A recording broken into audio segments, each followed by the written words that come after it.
the ink couldn't have even been dry from the governor's pen on the bill. And I think a day or two later, the director of the Foothills Parks and Rec presented an option to his board to ban concealed carry on all Foothills Parks and Rec. Now, again, this wasn't reported in the Post. It wasn't reported on public radio. It wasn't reported in any place except you found the story and put it on Complete Colorado. Yep, so we got a tip from somebody that was at that Parks and Rec meeting, looked into it, sure enough, did the story. So as soon as that story came out, then of course the Jefferson County Sheriff was hounded by his own constituents about, why are you not addressing this? So the sheriff addressed it. He addressed it with both Complete Colorado. They called me almost immediately when the story came out, apologized for not getting back to me. We did a complete follow-up with the Jefferson County Sheriff, who said, yeah, not going to enforce it. So if not for Complete Colorado getting this great tip by somebody really bored in life. Really bored in life. Actually, these are the activists that matter. Man, I agree. If you had one activist, one free market conservative activist watching each government, there's 5,000 of them. Oh, yeah. Could you imagine what could be unearthed with that? So, do you get like a local newspaper? Do you read it from cover to cover? Are there any more local newspapers? Because there seems to be a lot of local news that just doesn't get covered, except at one interesting site called CompleteColorado.com. And a lot of it comes from this wonderful woman right here, Sherrie Peif, who's a reporter for that website. I am, and thank you for having me here. Now, to get through the paywall at Complete Colorado, it's a pretty hefty thing. Yeah, it really is. Pretty much you have to click on Complete Colorado. Yeah. The idea of Complete is that we should aggregate local stories. They should be paywall free, and they should be about Colorado. Yes, and not. I mean, if you want national news, we're overloaded in national news. I saw a statistic once, and I don't know if it's still the case, that media all over the country continues to shrink and shrink and shrink and shrink, except in one market, Washington, D.C., the amount of media and reporters there continues to grow and grow. That's not and surprising. Grow. But Colorado has, 5,000 local governments, and almost all of them work completely in the dark. They really do, and it's getting worse and worse. Just an example, over the last weekend, my own home local newspaper been trying to figure out who the final candidates were that made it onto the school board election, and nothing's appearing in the paper, and nothing is appearing in the paper. And I finally had to call the school district today to get that information, because although all the applications were supposed to be done and validated by Friday at 5, here it was Monday at noon, and there was still nothing out there as to who the local school board candidates were.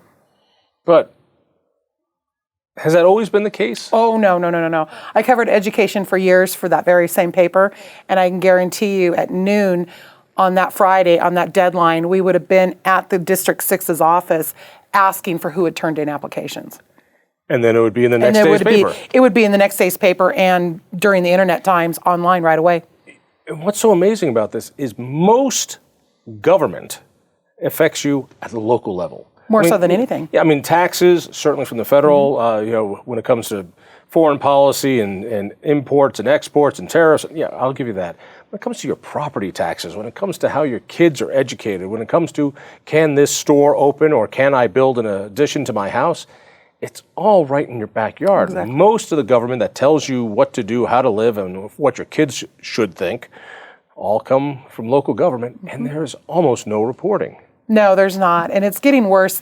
I was joking the other day with all of the mask mandates and all the parents and stuff that are riling up in their local school boards. I joke that I think I have heard from a parent in every 174 school districts in this state so far. And it's fine. People are finally starting to what activism within their own community, how much of a difference that can make. And we do it in Complete Colorado all the time. And a lot of it is people just need to know. Right.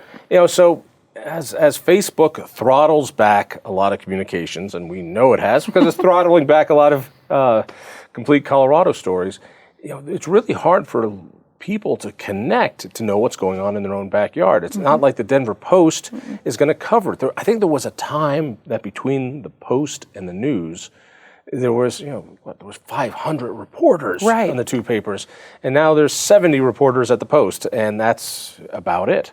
And apparently 65 of them cover the Broncos. So it's not like you get a lot of news.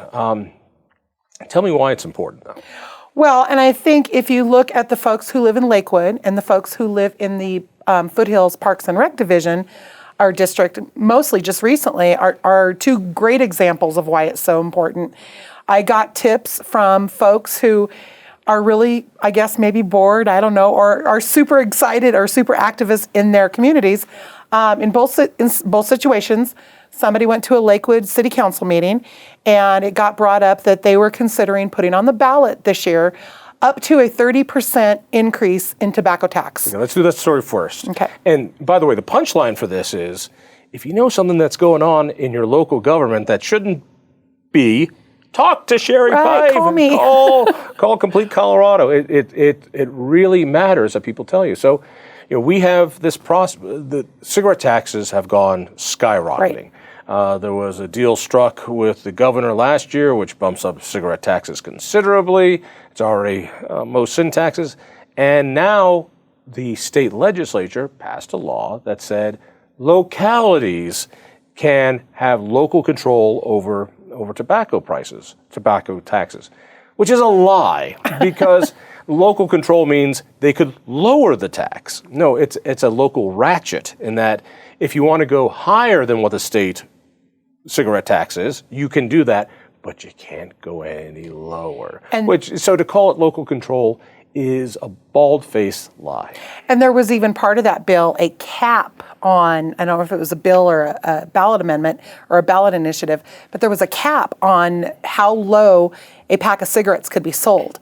So you cannot even sell them for less. Yeah, you cannot sell a pack of cigarettes in the state of Colorado for less than $7 regardless. No coupons, no anything. It has to be $7. Which means the budget brands, and there are budget brands of tobacco, were priced here, premium brands here, and now they're right here. So which one are you going to buy if they're both the same price? Exactly. And people don't understand the dangers of price controls. Right. This is price controls. Anyway, so Lakewood. So I get this tip that Lakewood is considering up to a 30% increase in their cigarette tax. This would have amounted to about 13 cents per cigarette. Well, if you consider there's 20 cigarettes in a pack of cigarettes, you're talking almost $3-ish more than what they currently were being sold for.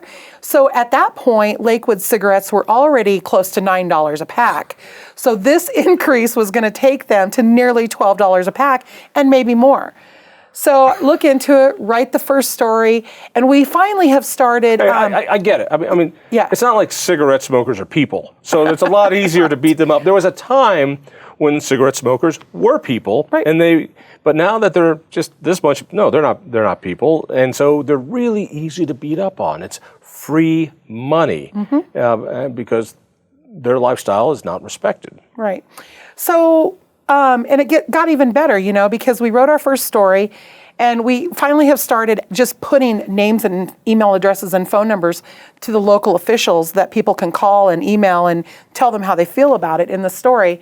And after our first story, apparently the Lakewood City Council was inundated with emails from folks saying, whoa, wait a minute, what's going on?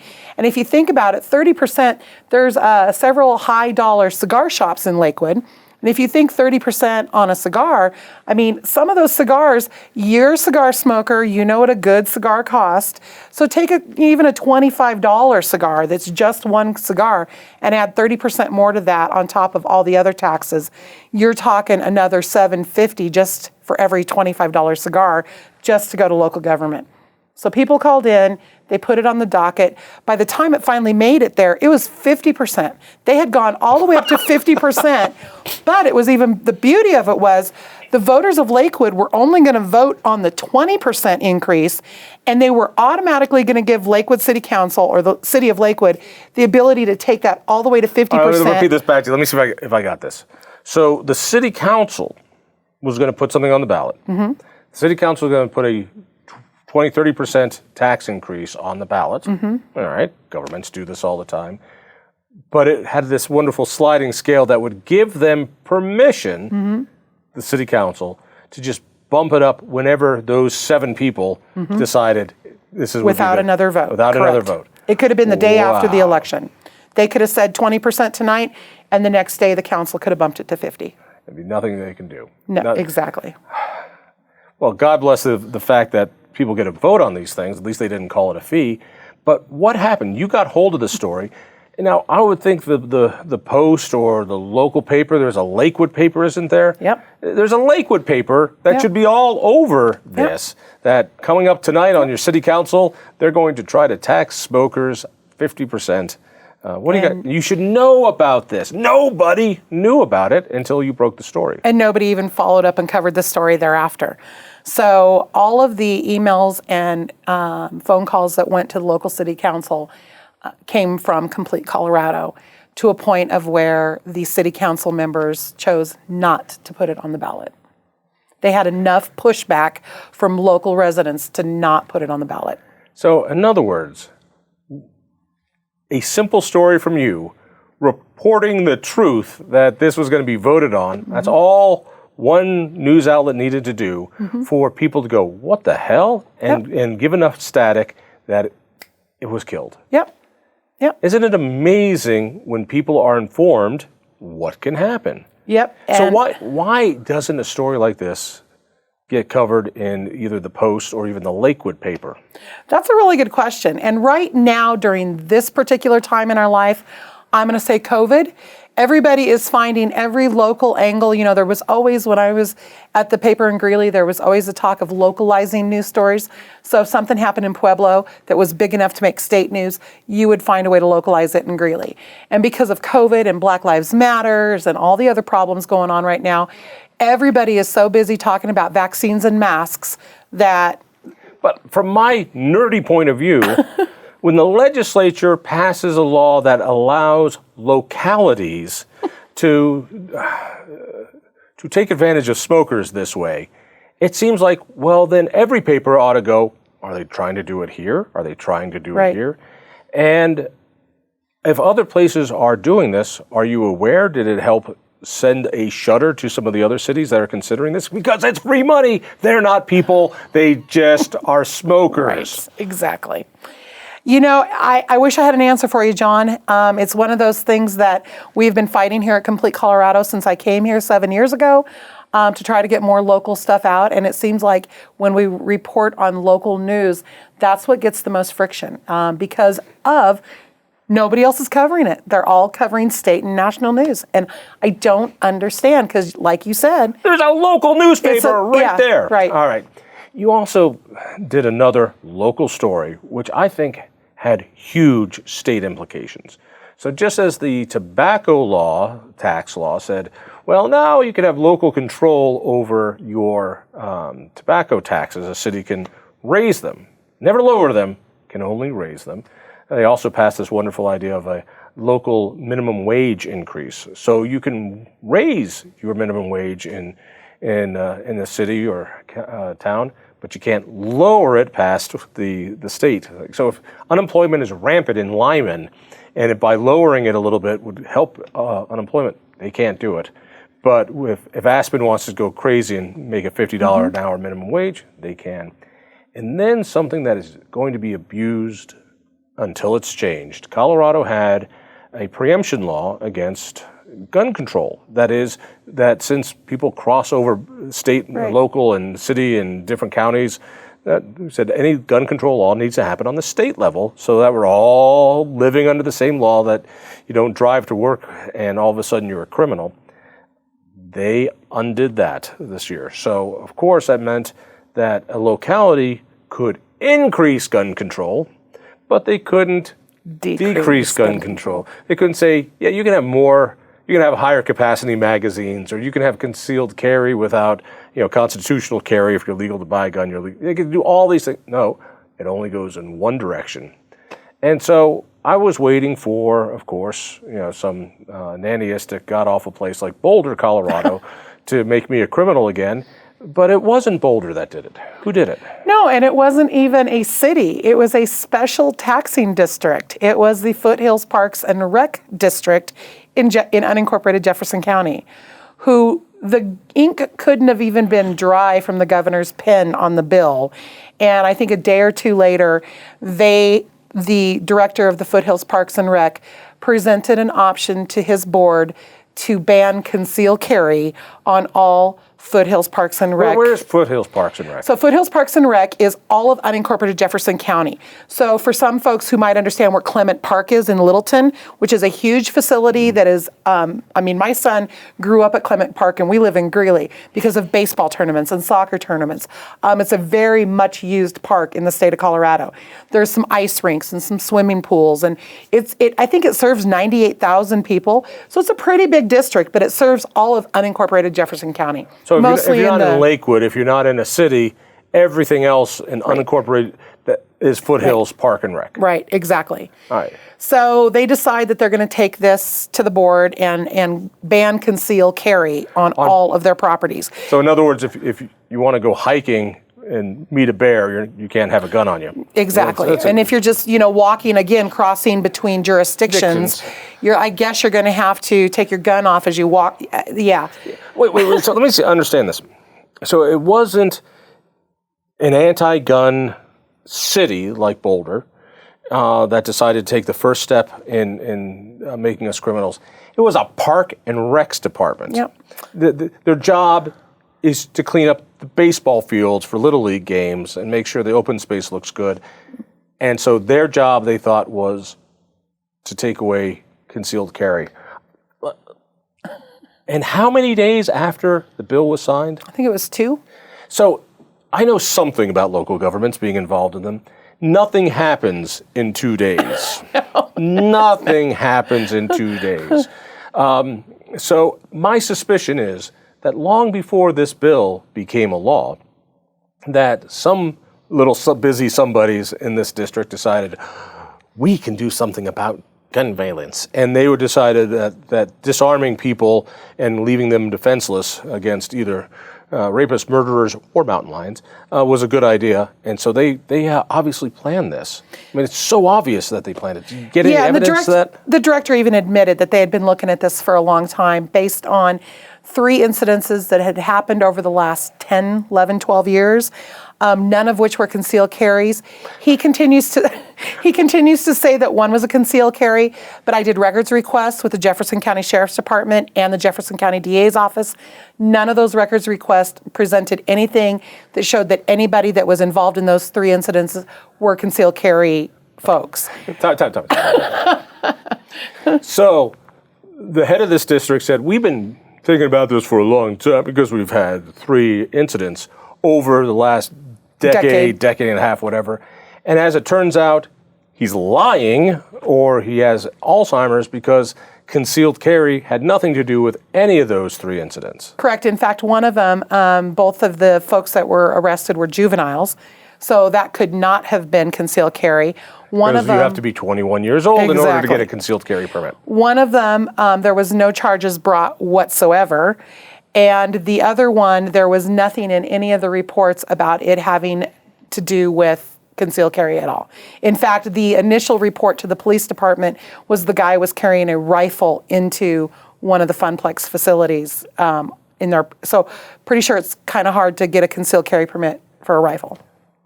You can get a concealed carry permit. It's hard to conceal it. Yeah, exactly. Is that a rifle you have, or are you just happy to see me?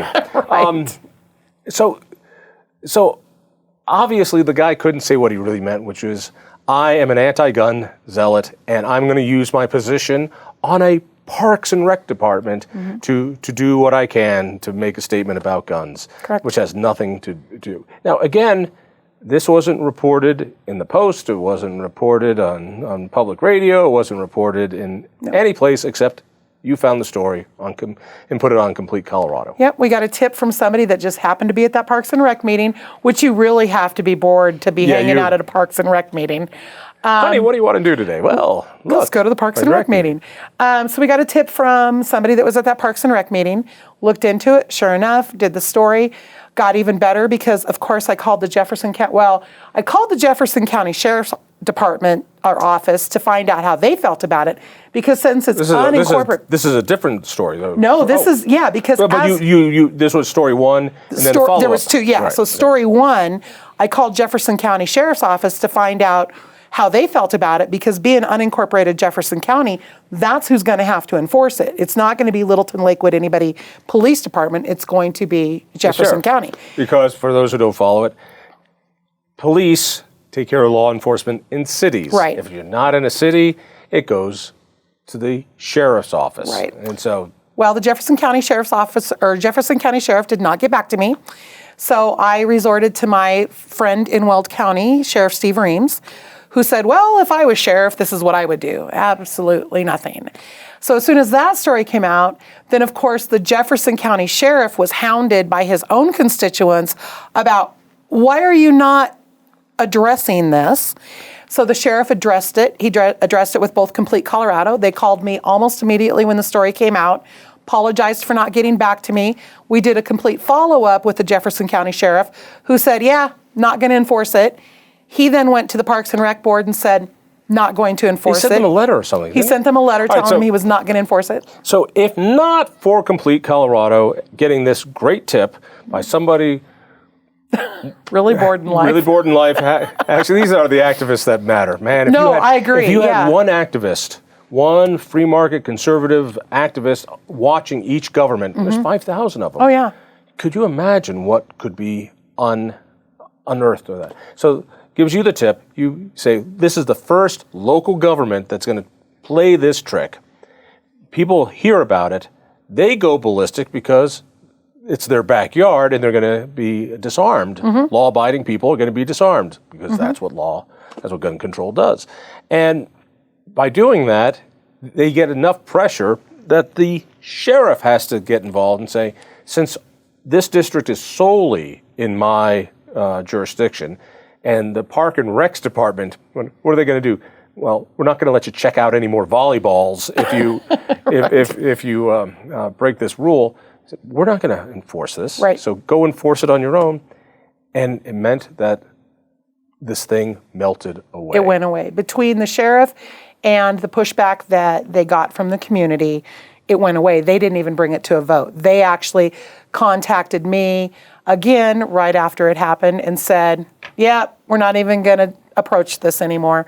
So it just went away. They didn't even bring it to a vote. And imagine if you didn't get that, that would have been passed. Shoved under the rug. It would have gone through. Yeah. Who's watching the Foothills Park and Recs? Exactly. Right. Nobody. And I guarantee you this is a first step. You're going to see city after city try this. And what was so important about Complete just shining a light on it is that other districts throughout Colorado that have nothing to do with public safety, law enforcement, are going to try to do this. So, your library district is going to do it. The cemetery district is going to do it. The water district is going to do it. Exactly. And they all have, this law is so ridiculous, they all have technically the authority. They do. To take away gun rights in their jurisdiction. They do. So, the cemetery district can say, you can't have any guns whatsoever. That's right. It is maddening. Absolutely. All right, so pull it all together. Why is there such a dearth, such a drought of local reporting? Why is it that this wonderful little news site, Complete Colorado, has this outsized impact? I'm glad you do. Right. But it shouldn't be that way. It shouldn't be left to a news site like Complete Colorado to break these really important state stories. Local news, as true local news has gone away. There was a day when the Greeley Tribune was owned by a local person. The Longmont Times Call was local. The Loveland Reporter Herald is local. All three of those are now owned by the Denver Post, which isn't even local anymore. Local news, truly as it is, has gone away. It's now all Let's do that again. conglomerate. So the Denver Post is owned by this hedge fund. Right. That hedge fund owns the Boulder Daily Camera, the Longmont Times Call. Correct. The Greeley Tribune. Correct. Anything else? Loveland Reporter Herald. Loveland Reporter Herald. Those are the dailies. Those are the dailies. And they own a ton of... Oh, they own a ton. Those are the dailies, of weeklies that really do the local work. Yeah. There. And from their point of view as a hedge fund, the idea is, well, we own all these papers, and then we have one story, and we can print it in 5 And that's different exactly papers. what they do. So you open up the Boulder Daily Camera, you see a bunch of Denver Post stories. You know, and I see the same thing, sadly, in talk radio, which is own all the radio stations. You know, you have one guy do the news for 20 stations, and Right. so it's all the same. So there's less variety, so there's less place to get it. Yeah. What about the other papers? As in the other papers. I mean, I think about, for instance, the Pueblo Chieftain. Oh, Pueblo Chieftain. You know, and it was who was the family that owned it forever? I'm blanking out on their wonderful name. I'm not sure. You know, and Tom McAvoy was a reporter there, and you know, it was a local paper, and they were sold then to another hedge fund. They all still exist, and they all still have staffs, but you know, they, like I said, they have gone to this universal copy desk kind of site. So, for instance, What does that mean? so there's a universal desk that handles certain things for all the papers. So if you have somebody pass away in Greeley and you call the obituary department for the Greeley Tribune, you're actually getting somebody answering the phone in Boulder. So your sports might be ran out of one paper, your city government maybe ran out of another paper. It's all universal. So there's no more ties to the community. The people that are covering your news are no longer tied to your community. That's why these tips are so important, because these people who care enough about the Foothills Parks and Rec Department or division go to these meetings. It's important to them. But there's nobody for them to call that will do that story. So they're starting to call Complete Colorado more and more. And I'm thrilled. Me too. I Yeah. really am. And also, when you think about the luxury we had in the state for such a long time to have two major Denver competitive statewide newspapers. You know, at the height, there was 500 reporters, Something to that effect. and now there's 70. If there's 100, we're lucky. Yeah, Yeah. It's really amazing, and so we just don't have anything. No. All right, one more time. People want to get all the information they want on Colorado politics. Go to CompleteColorado.com. Correct. Every day, it's free. It's beautiful, but more importantly, Call me. people who know stories about their local government that isn't being covered. Call me. And you can be reached through CompleteColorado.com. I can. Sherrie, thank you for uncovering the truth. Oh, absolutely. I love it. It's fun. Thank you. If you enjoyed that conversation, by all means, click one of these other great programs. We have the best conversations with the most fascinating Coloradans. And subscribe to our channel. Just click down below and hit that little bell button too. You don't want to miss a single show.